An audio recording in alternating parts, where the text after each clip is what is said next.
starting to emerge of yesterday's horrifying events. One eyewitness who was shot twice told the Associated Press that the shooter remained as cold as ice as he went on his killing rampage. The mayhem began just after 7 a.m. 34-year-old Omar Thornton was leaving a disciplinary hearing over video showing him stealing beer. He was given a choice, resign or be fired. Armed with a small handgun, he chose a more violent option. Shooting, call 911, and everybody started running out.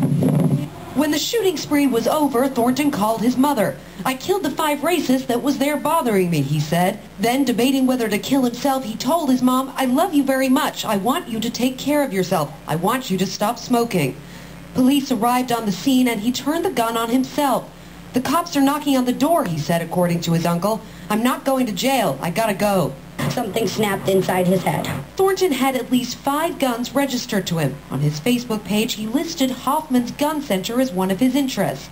One of 2 African-American employees, he reportedly said he was discriminated against at work. He claimed that he was being racially harassed, is what you could call it. Yeah. They had a hangman noose hanging from the bathroom. It's an allegation those close to the company fiercely deny. This is the first time I heard it was today.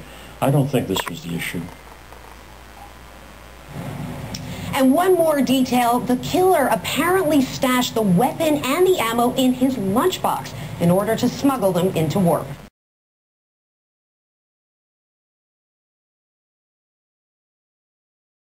Captain Paul Washington has a big problem with his department. This fire department has been all white, lily white, for almost 150 years now.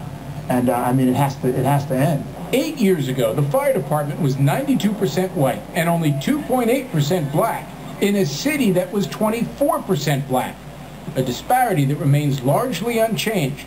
A group of African-American firefighters sued.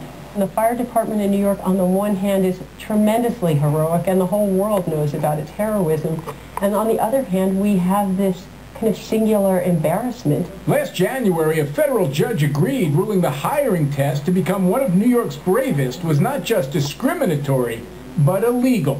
He ordered the city to fix it. Blacks don't fare as well as whites on this test, probably due to the disparity in education. Now the judge says the city has been dragging its feet and tightened the screws, appointing a special master to ensure New York does what big cities like Los Angeles, Philadelphia, Boston, and Miami did long ago when they were sued. They now have much greater diversity, but FDNY Deputy Chief Paul Mannix doesn't think New York needs to follow their example. Look at Los Angeles. Look at Philadelphia. Quotas. Look at Boston. Quotas. Whatever your method, they corrected a racial imbalance. By using quotas, and we are against quotas. Miami in particular expanded recruitment by targeting young minorities still in public schools with high school EMT training classes. Today they have firefighters like Maurice Kemp to show for it. That's Chief Maurice Kemp, the department's first African-American in charge. Like all other major city departments, it doesn't come without a struggle.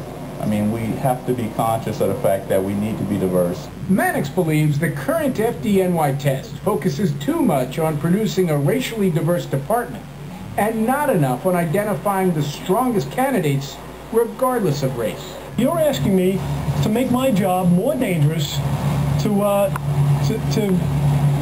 satisfy a social engineering experiment. Mannix doesn't officially speak for the city, but both the fire department and the mayor declined our request for an interview. In a statement, the city said that it disagrees with the court's findings that these tests were discriminatory and intends to appeal. The city says next time it hires, the incoming class will be 1/3 minority. But no new firefighters have been hired in the last 2 years, and no one knows when the city will hire again. I find it shocking that the fire department looks like it does today. And the city is fighting the decision and threatening appeal rather than going ahead and giving the city the fire department that it deserves. I want to see black New Yorkers share in this job because, as I say, it's not a good job, it's a great job. The only thing Paul Washington wants to change about this great job is the way New York City decides who gets it.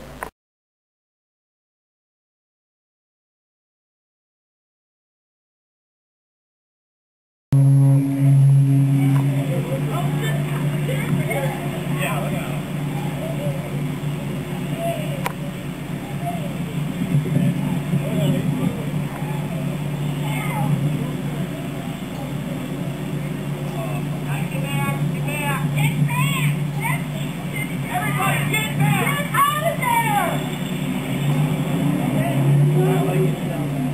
Oh my God.